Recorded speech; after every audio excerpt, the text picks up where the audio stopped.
Hey friends, if you encounter this issue where you get the error, there is though not enough memory to complete this operation in Windows 11, then please watch this video. I will guide you through the resolutions.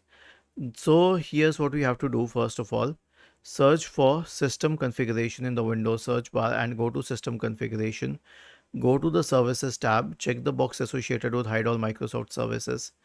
If any other service is checked, click on disable all, apply, OK, and then restart your computer. So when you restart your computer in a clean boot state, no program will launch at startup itself unless it is a necessary Windows program. And if you get this error even in this state, it simply means that you're low on RAM and the only solution will be to add new RAM. So you'll have to go to amazon.com or any website for that matter, but I'm showing it on amazon.com because it's popular. Search for RAM and hit enter and buy a DDR3 or DDR4 RAM depending upon your system. Was this helpful? If yes, then please subscribe to the channel.